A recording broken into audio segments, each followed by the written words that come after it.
दोस्तों, हमारे आज के पॉडकास्ट में मैं एक कहानी लेके आई हूँ। कहानी का नाम है गोपाल का सपना। चमोली के आसपास बहुत सारे दर्शनीय स्थल हैं। बद्रीनाथ, ऋषिकेश, फूलों की घाटी। तो हमारी जो कहानी शुरू होती है, इसमें राम कुमार जी हैं जिनका अपना बैंड है। बैंड बाजा समझते हैं ना, जो अपनी रोजी रोटी कमाने के लिए उन्होंने एक छोटा सा बैंड बनाया है। जहाँ कहीं भी कोई खुशी की खबर आती है, शादी, विवाह, उत्सव, पूजन आदि सब जगह, मंदिरों में तरह तरह के उत्सव में उनका बैंड पहुंच जाता है और खूब अच्छी अच्छी धुनें बजाता है। लोग इनाम के तौर पर खुश होकर के उन्हें पैसे देते हैं। राम कुमार का बेटा है जिसका नाम गोपाल है। राम कुमार ने अपने बेटे गोपाल को 10वीं तक पढ़ाया और उसके बाद उसे अपने बैंड में शामिल कर लिया। वैसे तो गोपाल पढ़ना चाहता है, लेकिन आगे पढ़ाई कराना राम कुमार जी के लिए थोड़ा मुश्किल है। हालांकि अब अगर वो इतना ज्यादा कमाते होते तो अपने बेटे को जरूर पढ़ाते। बैंड बाजे में इतनी कमाई हो जाती है कि घर आराम से चल जाता है। गोपाल की माँ नहीं है। गोपाल के पैदा होने के बाद ही चल बसी। राम कुमार जी ने गोपाल को बहुत प्यार से पाला है, इकलौता बेटा है। उन्होंने बैंड में उसे भी शामिल कर लिया। गोपाल को भी बैंड बजाना बहुत पसंद है, लेकिन उसका अपना सपना है कि वो कुछ अच्छा करे। अपने पिता की तरह सिर्फ बैंड ही ना बजाए। इस बैंड में 4 लोग हैं, राम कुमार जी, गोपाल, सुंदर और राम लखन। बैंड तो छोटा सा है, लेकिन जब कहीं बाहर जाना होता है तो ये पूरे एक परिवार की तरह से जाते हैं। आज लेकिन खास बात है, गोपाल काफी उत्साहित है क्योंकि एयरपोर्ट जा रहा है और उसने आज तक एयरपोर्ट देखा नहीं है। जिन्होंने उसे बुलाया है बैंड पे बजाने के लिए, उनके इस ग्रुप को बुलाया है, उनका बेटा कोई कप जीत करके आया है, खिलाड़ी है, और उसी खुशी में इन्हें एयरपोर्ट जाने का न्योता मिला है। अब वे चाहते हैं कि उनके बेटे का स्वागत बैंड बाजे के साथ किया जाए। उन्होंने इन लोगों के जाने का पूरा अरेंजमेंट किया है ताकि वो बैंड वाले वहां पहुंचकर सबसे पहले बैंड बजाते हुए मौजूद रहे, ताकि जब उनका बेटा उनके साथ हो तो वह भी खुश हो जाए। और ये उसके स्वागत के लिए ही सारी तैयारी की गई है। फिर उन लोगों को वापस आकर के घर के मोहल्ले के पास बैंड बजाना है, ताकि मोहल्ले के लोगों को भी पता चले कि उनका बेटा, उनका खिलाड़ी बेटा कब जीत करके आया है, नाम कमा के आया है। और राम कुमार भी बड़ी खुशी में है क्योंकि उनको लग रहा है कि आज मेरी अच्छी कमाई होने वाली है।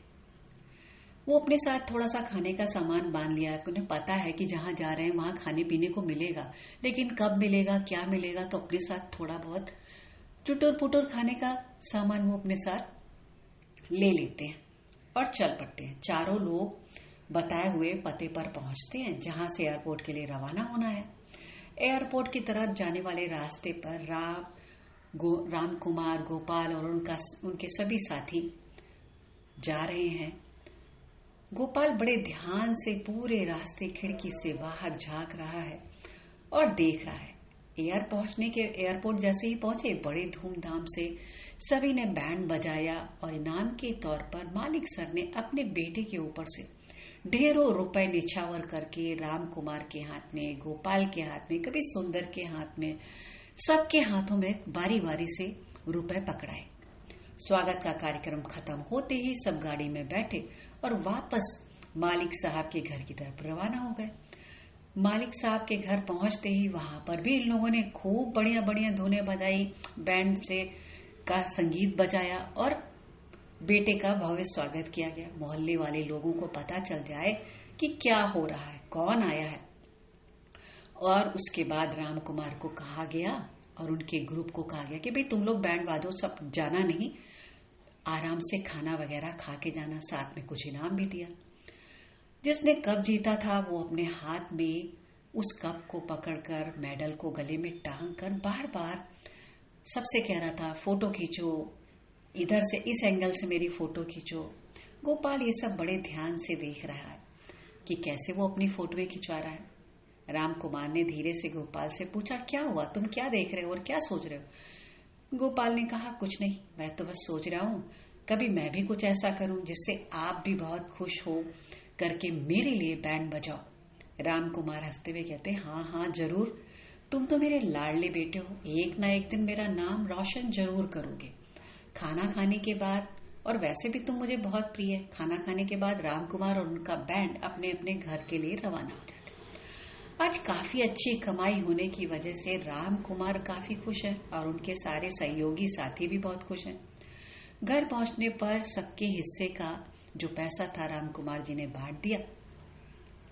अब राम कुमार गोपाल से कहते हैं, इस बार काफी अच्छी कमाई हुई है। तुमने इस बार जब 10वीं पास की थी मुझे बड़ी खुशी हुई और तुमने एक अच्छे बच्चे की तरह इस बैंड को भी ज्वाइन कर लिया और अब इस बार तुम्हारे जाने से और भी ज्यादा अच्छी कमाई हुई है। तो मैं सोच रहा हूं क्यों ना तुम्हें एक मोबाइल खरीद दूं।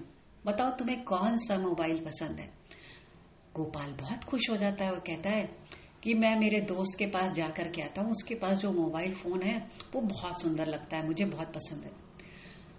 शाम के समय गोपाल और उसके पिता राम कुमार दोनों जाते हैं और दुकान से एक अच्छा सा मोबाइल जो कि गोपाल को पसंद था खरीद कर ले आते हैं। गोपाल बहुत खुश होता है। उस मोबाइल से राम कुमार जी की बहुत सारी तस्वीरें खींचता है, फिर दीवार पर लगी अपनी माँ की तस्वीर खींचता है, फिर उसे एडिट करके कोलाज बनाता है और अपने मोबाइल का स्क्रीन सेवर बना करके उसे लगा देता है और अपने पिता को दिखाते हुए कहता है कि देखिए अब कैसा लग रहा है। राम कुमार जी की आंखों में आंसू आ जाते हैं। वो कहते हैं, तुम अपनी माँ से बहुत प्यार करते हो। गोपाल कहता है, हाँ मैं आपसे भी बहुत प्यार करता हूँ। अब मैंने ये कोलाज बनाकर लगा लिया है, अब आप दोनों जब मेरे साथ रहोगे, जब भी मैं मोबाइल के स्क्रीन की तरफ देखूंगा तो मुझे आप दोनों दिखाई दोगे, आप दोनों मेरे साथ हो। तो दोस्तों पॉडकास्ट बहुत लंबा हो जाएगा और कहानी का दूसरा भाग मैं अगले पॉडकास्ट में लेकर आऊंगी।